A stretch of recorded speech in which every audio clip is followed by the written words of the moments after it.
Hi, it's Ethan Musolini, the Merchant of Success. Welcome. Today we are talking about becoming a skilled listener 2.0. And today when I was doing my Facebook Live, I mentioned something which I believe I need to repeat here because I'm sure not all of us watched that segment. And I mentioned that speaking is sharing and listening is caring.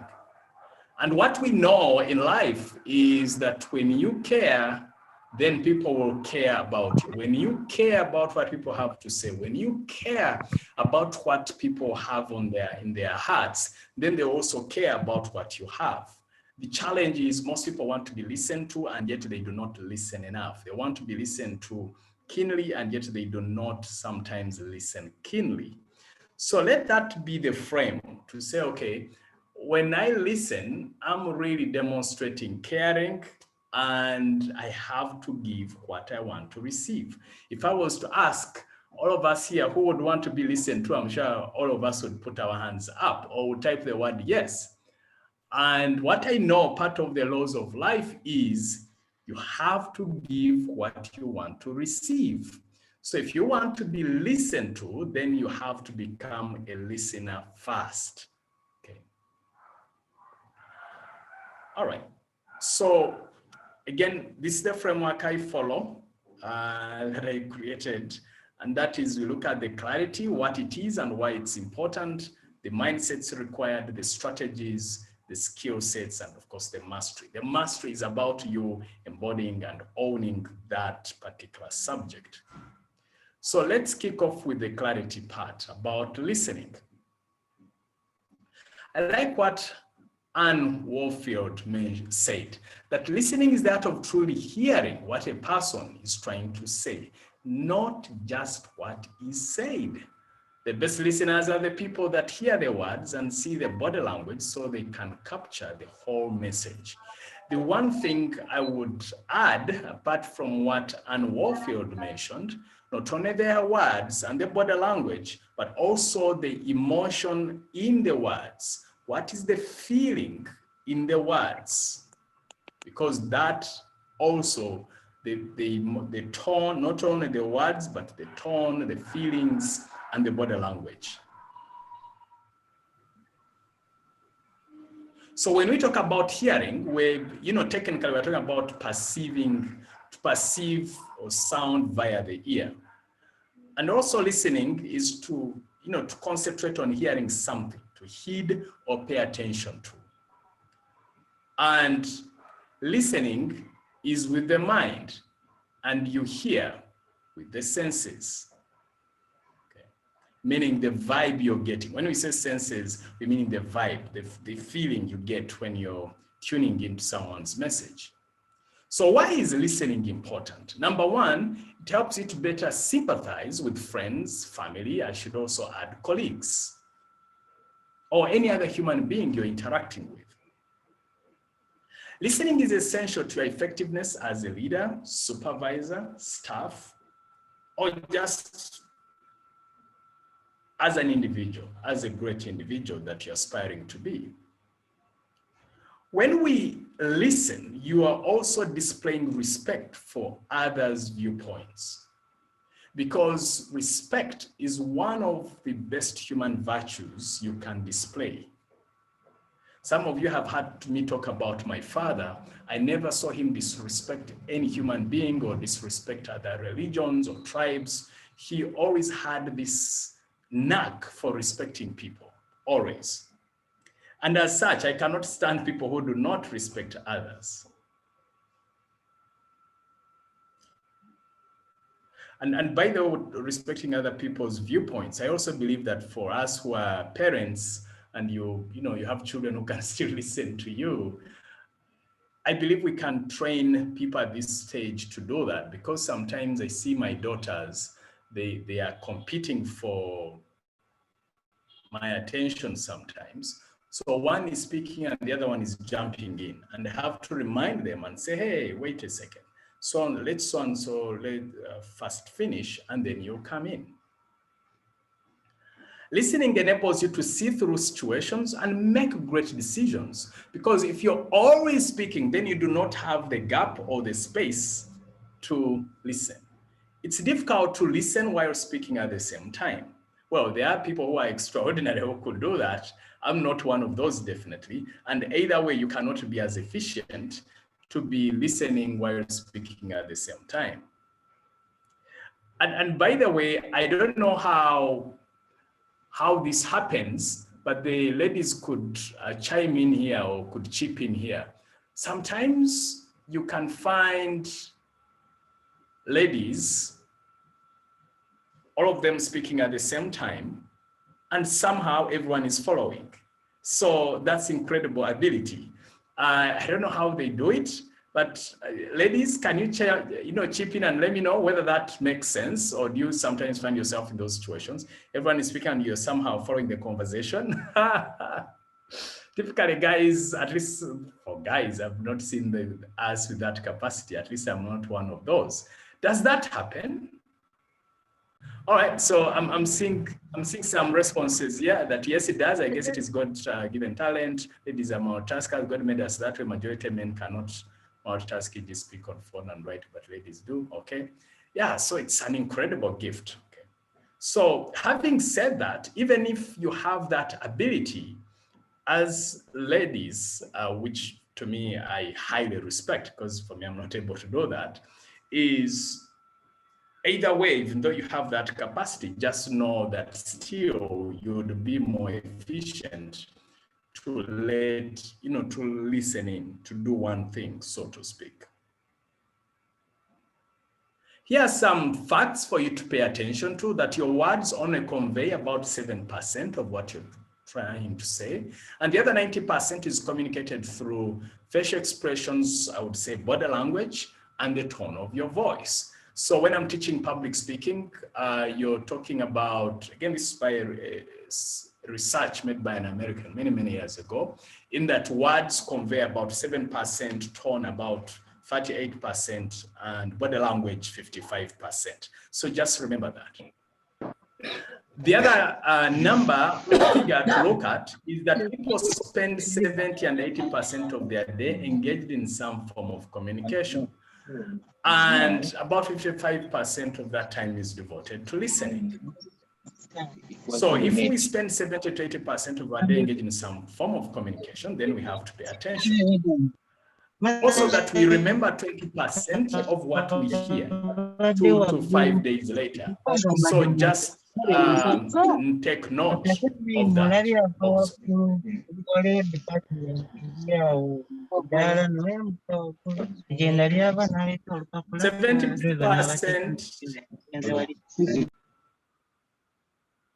75% of the time we are distracted, preoccupied, or forgetful when listening. And that number really caught my attention. Because think about it, usually when you're listening, how much time are you preoccupied or forgetful or a bit distracted? Of course, I know some of us, it could be a bigger number, a lower number, that is on average, but I believe this is a big occurrence whereby people are distracted or preoccupied or forgetful when listening. And you do not want to be part of that number. You want to be part of the category or number that really tunes in. And that's what we'll be focusing on today. Now, before we switch,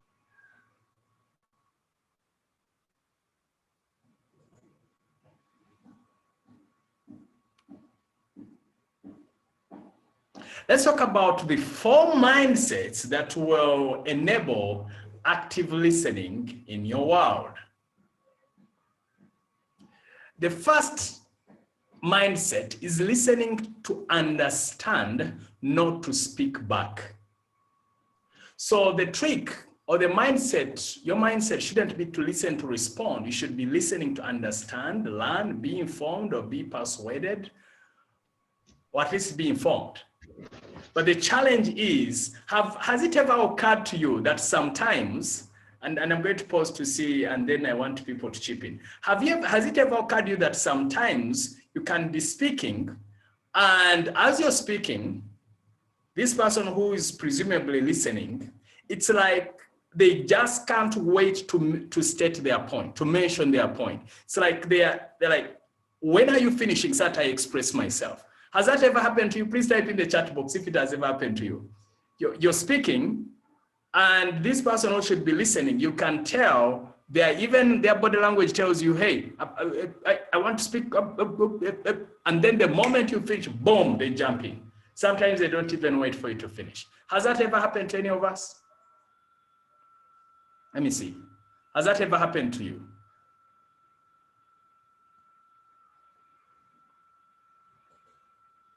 Many, many times. Yes, it has. Many times, many times. There you go. You used to do it until I was told to listen. I like your honesty, Godfrey. I really love your honesty. So I'm seeing lots of responses in that it has happened several times, including one of us who's honest enough, and I'm sure there are a couple of us would. So that's the key thing right there, in that so the mindset should be you're listening to understand, not just to speak back or to challenge back. The second mindset, which is priceless, which is one of the most important in my book, is single focus mindset. That means you have to eliminate distraction. You do not derail. You focus on the message. And that means catching yourself daydreaming, and then you respond accordingly. So what I mean by that, if you catch yourself daydreaming, you bring yourself back quickly and respond. I mean, pay attention, I beg your pardon. You focus again. It's amazing how these days, and with the times of technology, these days sometimes you notice people, they are talking, but one is on the phone. They're talking, they're engaging. One is on the phone. Yeah, I understand. Wow, okay, cool. And I'm like, but this is a distraction. You're on the phone. There is lack of single focus on the message. So you have to consciously eliminate distractions. The other key, which I find useful, is the blank slate mindset. You have to allow yourself to learn, to stay curious. There's something that you could find out. Maybe he or she is right. Listen to the whole story. So when the blank slate mindset, part of it is you to just choose to imagine that you're meeting this person for the first time, because part of what kills the blank slate mindset, I'll give you an example. Sometimes I've been at events before whereby someone is speaking and then you hear someone on the side, that one, we know what he's going to say. That's a huge assumption, and it kills the blank slate mindset. So you have to be open and imagine that you're going to learn something new, that you are going to pick something that you didn't know before. You just need to imagine that this is a new being. The truth, one could have, the Bible talks about that we can be transformed in a twinkling of an eye. That person could have been transformed just last night. Just last night. And besides, the former assumptions that you had could be wrong as we speak. So it's crucial that you choose to say, okay, if I was meeting this person for the first time and didn't know the history, how would I listen? That's the question you should ask yourself, especially for people that you already have conclusions about. And by the way, talking about the blank slate mindset, that's why sometimes it's very useful when you're seeking advice to go to someone who does not have your history. Sometimes I find it very useful, because sometimes asking feedback or advice from your friends, not always, that's why I'm using this word carefully, sometimes, then people are looking at you or thinking about you or giving you feedback based on history, not who you are now. And yet going to someone who doesn't know you, or in this case, a coach or a mentor whose job is to just enable you become the best version of you, typically you'll find that they give you more accurate feedback because they have a blank slate mindset. In the same way, you need to trick yourself. And again, I'm using that word consciously because, I mean, you're looking at this person you already know. So it could be a challenge to adopt the blank slate mindset. So that's why I'm saying you have to consciously trick yourself. Say, if I was meeting this for the first time, how would I think about this person? Related to blank slate mindset is the non-judgmental mindset. Eliminate past history and give this situation a chance. So related to the blank mindset is the non-judgmental mindset. And what I mean by that is if someone annoyed you last time or yesterday, that does not necessarily mean that that person is bad or that they hate you or that they have an agenda, because sometimes people, we make so many conclusions. Something wrong happens and we come up with so many conclusions or judgments. Or it could be hating me because of my tribe or nationality, or is it because I'm a woman? Is it because I'm a man? Does this person have an agenda? Are they after my job? Is it because we competed for the same job? Is it because we attempted to date the same lady? And on, this noise in your brain cannot allow you to listen 100%. Now, of course, easier said than done. That I have to be upfront with you. All I'm saying is that's something we have to push ourselves into. And that's why we are going through this segment, to push ourselves to become better listeners. So that how can you step into the role of being non-judgmental? Because once you step into that frame of being non-judgmental as much as possible, then lots of possibilities could pop up.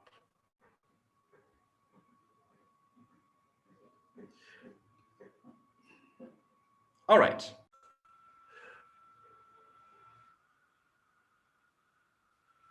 So there is a question here that blank slate mindset and non-judgmental mindset, they look more or less the same. Please clarify. That's a very useful question, and you're you're truly spot on. Now, here is the little distinction.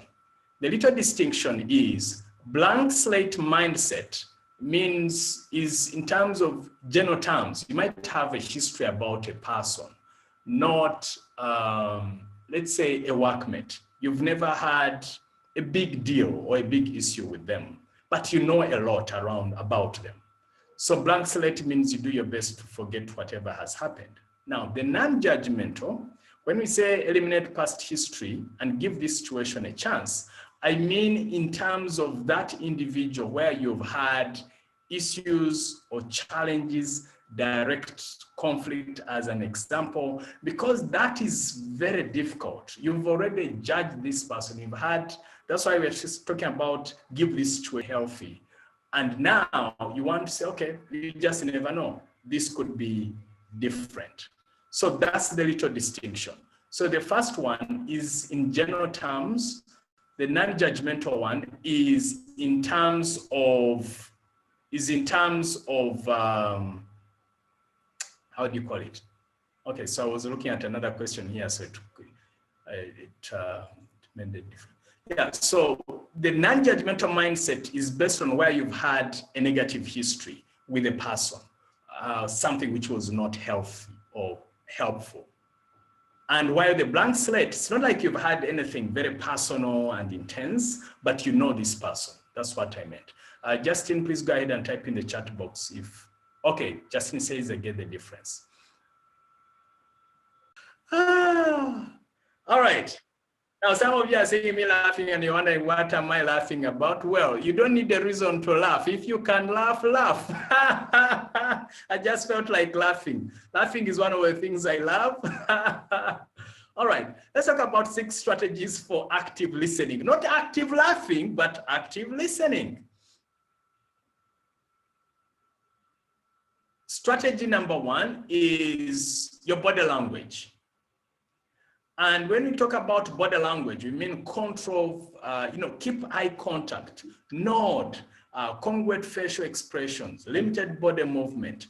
Now, let me start with the eye contact. The eye contact means look at the person. And when you're looking at the person, look with keenness. It does not mean staring like this, opening your eyes as if they're about to pop out. That's not what I'm talking about. Really look at the person. Now, when you're looking at a person, what's recommended is this, it's called the triangle. You look at this part of the face, lips to the eyes, and of course, gentlemen, be very careful. I know sometimes you may love this lady and you're just lost to the lady's lips and you're just all lost, drooling. Drooling, I'm not talking about drooling. I'm talking about eye contact. So manage your emotions, guys.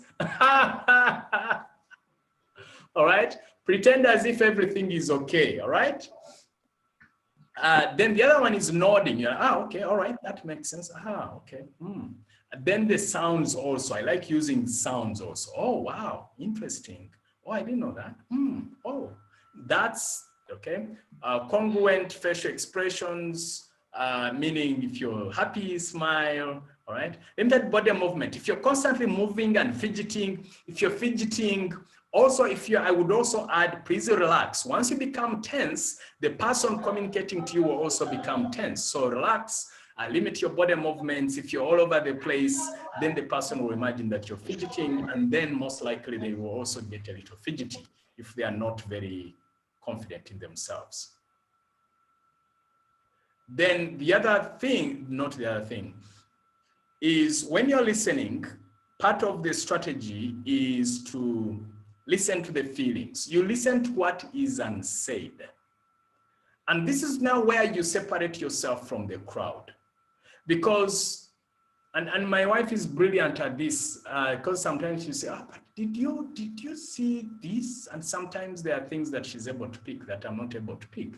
Just like there are also other things I'm able to pick that she may not pick. But when it comes to the feeling part, I feel sometimes she's even better. So the tone, listen to the tone, what is left out? And of course, you observe the body language. So now the other side is you controlling your body language. Now it's you to observe the body language. If someone is scratching their head and they're saying something and they don't look stable, there's what they call micro movements. So you need to be super alert. Now, one of the ways to be super alert is when you're watching someone, hold a 180-degree view and be relaxed. Then when someone is speaking to you, you might notice them fidgeting at certain moments, or you notice they are scratching their nose. And sometimes people are just not comfortable in your environment. They may be truthful. It's just that if that is not the case, usually it's because someone could be hiding something, or there's something that they don't want to tell you. Now, the tone will tell you a lot. For example, there's a difference between someone saying, yeah, I will definitely come, and someone saying, yeah, I will come. I will definitely come. The tone, the hesitation. Now, if you are just a plain listener, you will quote, I will definitely come. If you're a skilled listener or the expert listener, in that tone, you've had hesitation, there's no certainty in the words, then you'll know, then that's why you can chip in and say, are you really going to come or not? Then you'll pick it. Then if someone is honest, they'll say, the truth is, I'm not so sure, okay? If you push them hard. Now, if you are just mentally absent or something like that, they could clarify and say, no, the truth is, I will be there. Now you've gotten it in their tone. Of course, you're watching the body language. So you have to look at the whole package. You look, you listen, you feel with your heart. And talking about the heart, if you are an intuitive person, intuition is even the highest form of listening. You will know, someone will say something and your heart will say, You feel that queasy feeling. So for me, the signal is usually how you feel about what someone is saying.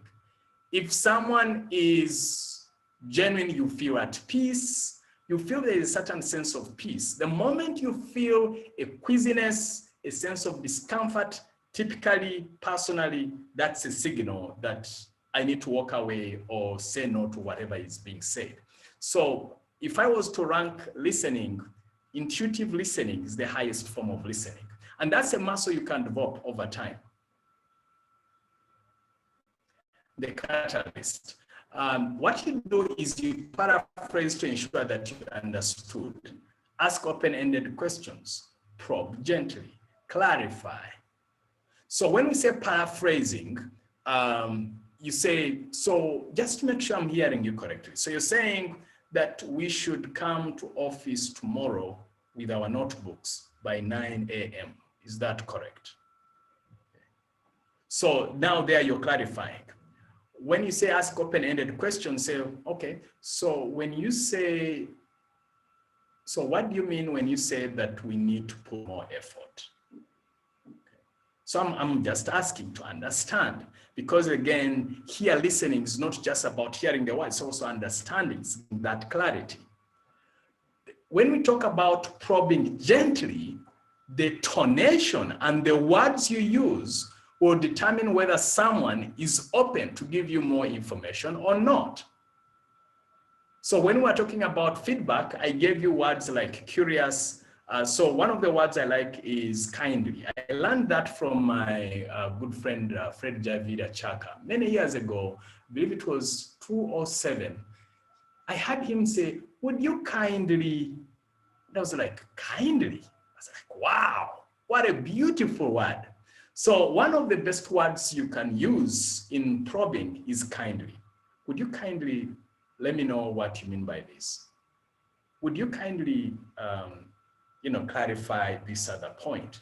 So when you use that kindly, it is a demonstration of gentleness, and it's a wonderful invitation for someone to communicate. And that's what you want. Again, you want the person to open themselves up to communicate and say the message, whatever that is. The other strategy is environment. Context allowing, remove barriers and other items that might distract the process. What do I mean? The phone, the baby, all right? If they are able to take them to another room, it always helps. So, and sometimes when I talk about this is, I'll give you an example. So my daughters always want to knock and know what's going on. So I usually tell them, hey, I'm going for an online meeting or I'm going for an online class. Now, sometimes even the 3.5-year-old now knows my language. Recently, she was teasing me.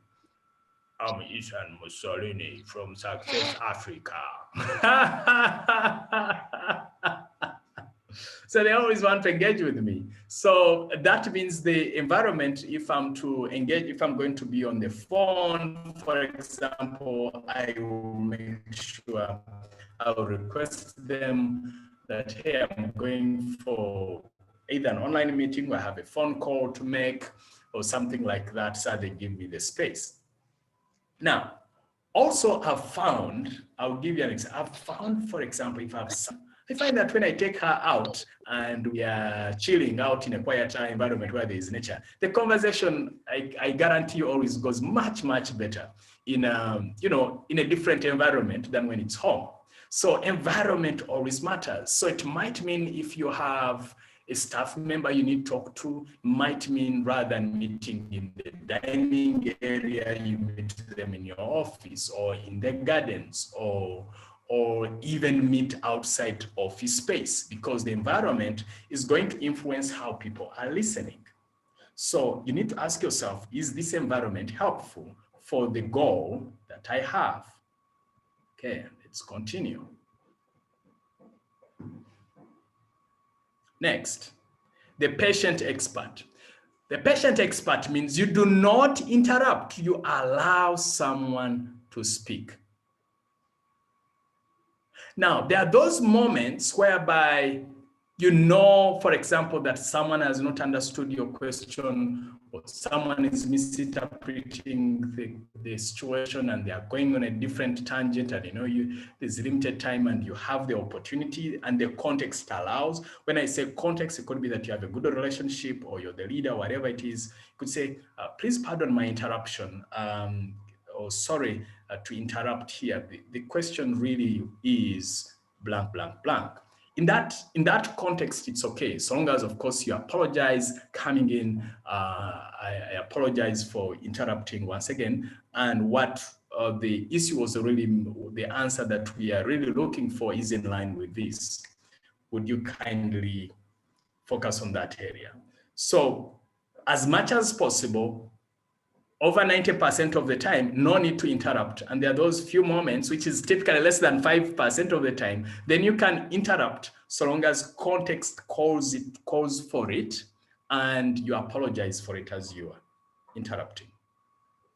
Then the mental approach is you must make a mental decision to listen. So I'm not going to judge, I'm not going to filter, I'm going to, as much as possible, hold back past anger. So meaning you decide, not even decide, you choose. Say, I choose to listen 100%. My coach and mentor likes that word, 100%. 100%. Do I always hit 100%? No. And I believe I'm an excellent listener. And I believe this is one of the goals, one of the approaches I take, which is you just choose to listen. Then you'll be able to pick up a lot. And when we talk about listening, it's really not about you agreeing with what the person is saying.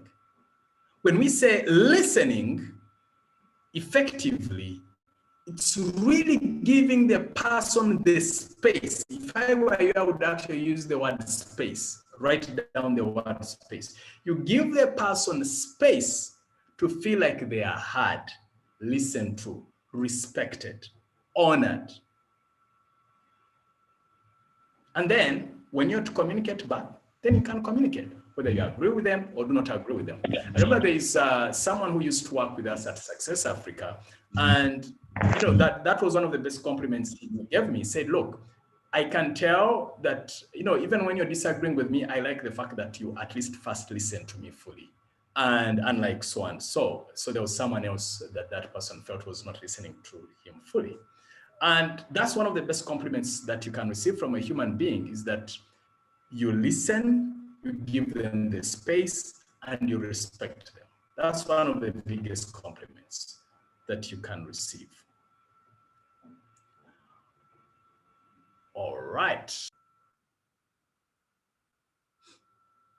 Now, here is the individual model for active listening that will be very helpful. We're calling it the M.I.C.F.A.M.E. You can call it the M.I.C.F.A.M.E. that will be an easier way for you. Meaning by the time you get your mic, you're famous because of having listened. Okay, so use that as a template to go with. The M stands for mental presence, meaning you need that conscious effort, like I mentioned earlier. You push yourself. So you need to, listening requires mental energy, it requires mental focus. And that's not something that you just play around with, it's something you exert towards yourself. And then the I is interest. Show it, ask, is gesticulate, probe, nod. Now, when we say show it, I like that word interest. There's a book I was reading, most likely it was, I just need to recall whether it was How to Make Friends and Influence People. It was another title. I liked the question. Actually, let me put it as a teaser. What's the best way to become an interesting person to other people? Let me see if someone can pass.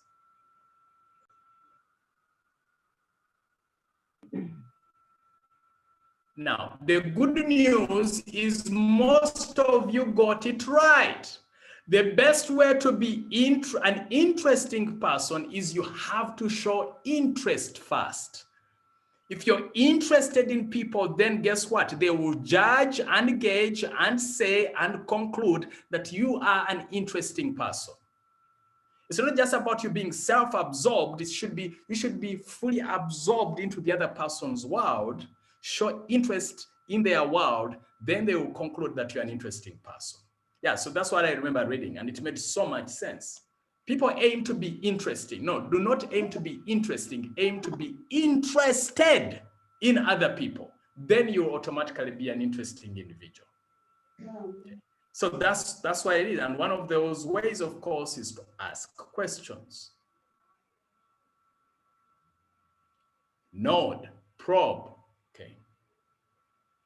The C stands for courtesy. Listening shows a sense of courtesy. So are you courteous enough to let the other person communicate, even when you do not feel comfortable with the ideas they are passing on? It requires courtesy. So you have to choose to be courteous. When someone is speaking, you say, and if you're, you could say, oh, sorry, could you please continue? Sometimes I get to, so that's something I've found that I've trained myself to do over the years, is if I'm speaking to someone and I imagine they are finished, and then only to discover that, oh, they were just actually still going on, say, oh, I apologize, please continue. That's being courteous. Don't say, now that I have the mic, here I am, here I go. No, be courteous. F stands for feedback. So listening is not just about you taking in. Expert listeners also give feedback. You ask, you talk, you state your viewpoint. Then the other party knows that the loop is complete, that we have, it's a dance. Communication is a dance. It's a give and take. It's not just about giving, which is speaking, or only receiving, which is only listening. There has to be that balance where at one time you're speaking and another time you're listening in, and most importantly, you're also speaking back, communicating back. So are you giving feedback? And the good news is we talked about giving and receiving feedback. Some of you attended that program already. The A stands for attention, and that we've hit on it already. So figure out what takes away your attention, and as much as possible, audit. So we could call it a distractions audit. So do a distractions audit. What typically distracts you? And then work as hard as you can to clean it up. What distracts you? So for me, my biggest distraction is the phone. So I always, over 90% of the time, it's in silence. Unless I'm expecting a phone call shortly, then I switch the mode. So do a distraction audit and then clean it up. M stands for mirror, and most people do not practice this. Congruent body language means what you can do is, if you're really showing interest, then the body language should show a light face, you're keen, you paraphrase what they said, just to make sure that you're mirroring their language. And part of you really developing deep rapport is if you can match their body language, then they subconsciously think that you're like them. And then when you restate or paraphrase what they have said or what they have mentioned, then it really draws them in to feel and think that you're listening fully. So the paraphrasing segment, not only does it make them feel like you're listening, it also gives you that assurance that what you processed or what you interpreted the message to be is the actual. So it's a win-win. It's very useful for both parties. And of course, as much as possible, remember to empathize. So this is M.I.C-F.A.M.E. So meaning if you really want your mic to be famous, okay? If you want your voice to be famous, then you really need to practice the M.I.C-F.A.M.E., okay? And once you do that, then you will consciously and subconsciously become an efficient listener. Now, before we go into the mastery, some of the things you need to do to make sure that you master this content, what I've just shared with you. Godfrey is asking, is multitasking the biggest barrier to active listening? I've seen the doctors speak to patients while attending to their phones. How do we explain this? Well, again, it goes back to the issue of barrier. So now that's a barrier. I mean a distraction. So a distraction is a biggie. It's a biggie. Okay, it's a biggie, I will tell you. All right, so I've seen Goretti say, how do you best listen when you are angry? So Goretti, let me, please let's, team, let's bring that towards the Q&A moment. At the end, I will make sure that I raise, I have Q&A. That's an excellent question. So let me I'll do that at the end. Okay.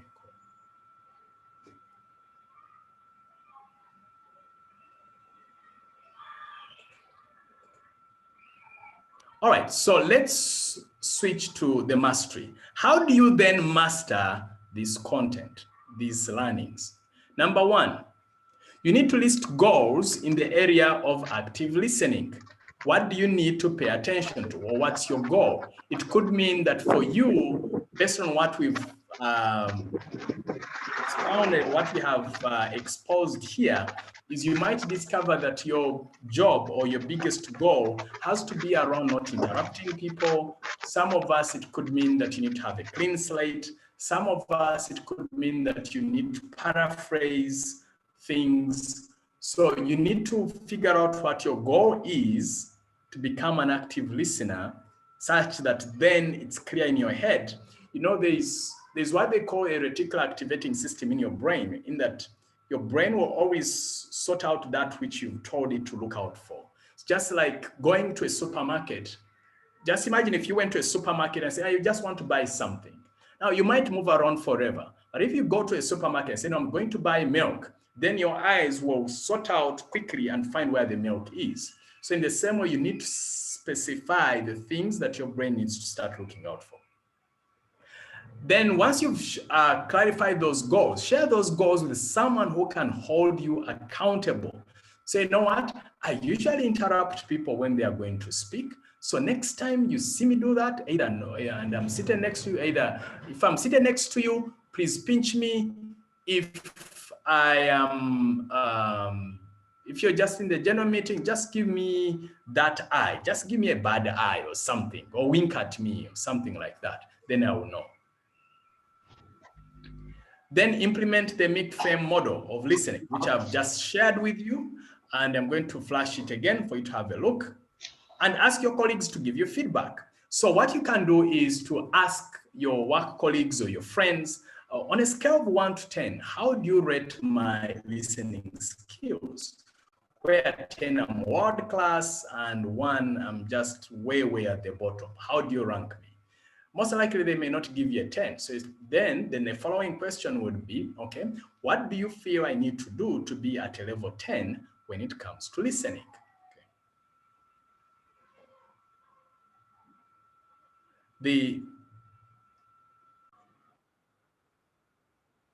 Gore says, seeking feedback from colleagues assumes that they are better listeners themselves. Well, again, when I say colleagues, I'm not saying everyone. And ideally, you get those people whom you feel understand what listening is, first of all. If I was to seek for feedback, that's what I would do. If someone is not a good listener, then they want to be able to give you useful feedback.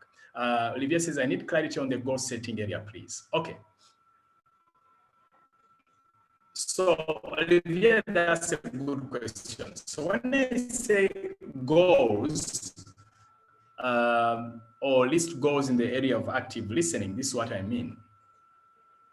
In the area of, when you look at all these different segments, for example, when you look at the M.I.C-F.A.M.E, so you need to ask yourself, it could be that what you need to work on is to ask, is to show interest, and therefore you write it down yourself. So, you know what, I need to show more interest, and I also need to get rid of distractions when I'm listening. So those are your 2 goals. an example. Now, those goals would vary from one person to the other. The other party could be, the other people could be that this is, the distraction is not a big deal. It's just that they need to empathize, or possibly they need to paraphrase. So that's what I mean. So it's up to you to look through what we've gone through and say, okay, which areas do I need to pay attention to? I always don't want people to go past 3 goals. If you go past 3 goals, you're lying to yourself. So pick on 1, 2, or 3 max areas that you need to focus on that you believe would be very useful to you if you practice that and implemented that will make you a better listener. So that's what I mean.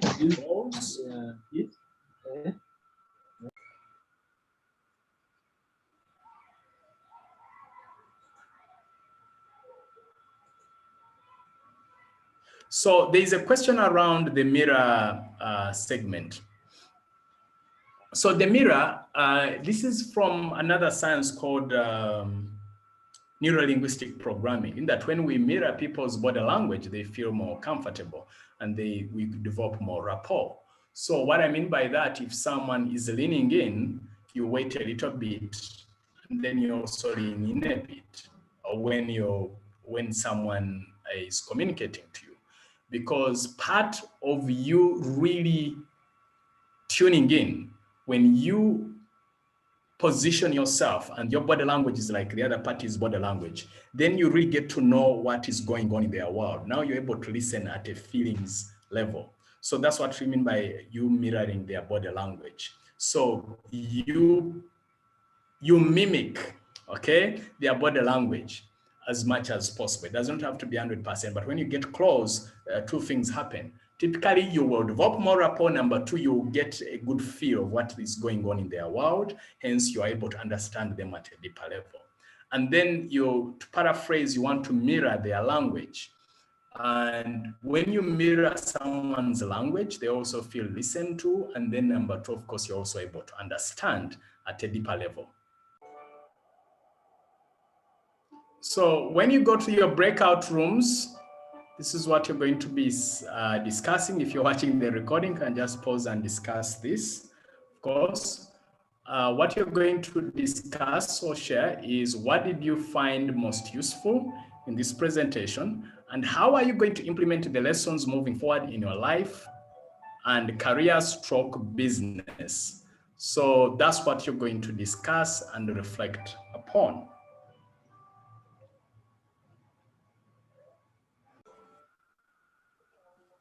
So one of the questions was, how can you listen when you're angry? And that's a really a mind-bending question. So there are 2 things that I've found useful in my personal life, which is very rare, but once in a while it happens. So what I do, or what I found useful, number 1, is to focus on my breathing, because you will find it extremely difficult to listen when you are tense. So I breathe in and out, I focus on my breathing, calm down, because when you are calmer, then you can listen better. When you're tense, it's extremely difficult to listen. Number 2, what I've also found useful is to keep reminding yourself. I keep reminding myself, okay, hold back, listen, hold back, just listen, just listen. Because either way, even amidst the anger, you might discover something useful. Because even when you're angry, the other person still deserves to be listened to. And either way, it's useful for you to remind yourself that the more you listen, the more useful it's going to be for you, either now or in the future, because I find that to be so. And lastly, regardless of what people do to us, what I've found, the other model that I've found very useful that has served me is the fact that, these people are children of God. And if they are children of God, then they deserve to do anyway. So that I find to be always a useful strategy for me. So Emily says, maintaining eye contact in your areas. That my boss once told me that my eye contact was intimidating, but did not specify what exactly I needed to do differently. Unfortunately, I did not follow up at that time. Yeah, so that's always useful indeed to follow up, because when someone says intimidating, how exactly? Okay. So what you could do also, the other trick, is to choose to say, okay, how would I look at the person if I was comfortable with them? And I wouldn't say loving, but comfortable, because when you say loving, you might turn on your love dynamics, and then you don't know what might happen. So you look at them softly, so to speak. And then number two, of course, seek for specific guidance on what that is. What is it when you say my eye contact is intimidating? What is it exactly? Also, we need to remember that there are people who are not used to eye contact because they were told you don't look at people's eyes. And then there are people who have low confidence and self-esteem in themselves. So when you look at them, they feel uncomfortable. That could also be an issue. I'm not saying in this case it was, sometimes it is. Okay. So hence a need to pay attention to that. But as much as possible, always, as much as possible, get to know what the person is meaning if they mention something like that. And that is also feedback to you. When you're giving feedback to someone, make it as specific as possible. Okay. There was, let me see, there was another one that I saw earlier, Ethan. Okay, there was this other one. How do I handle a situation where somebody has called me for an opinion or guidance over something, but just won't listen? That's a powerful question. There are moments where you need to be blunt and in a calm but firm manner. So this is what I would do. I would ask, okay, so excuse me, out of curiosity, are you interested in my opinion? Say, yeah, okay. Then my concern though is you're not listening. So if you want my opinion and you're ready to listen, I'm more than glad to share it. If you're not ready to listen to it, I would gladly and happily give you the space that you require to take your stand. So you have to be firm in a nice way, so to speak. Because if someone calls you for guidance, an opinion, and they won't listen, then what is the point? So again, you don't say it, you don't frame it the way I'm saying that, what's the point? I'm just saying it for emphasis, in that there are those moments where you need to make your stand clear. Say, I find it useful if someone is interested in my opinion to listen.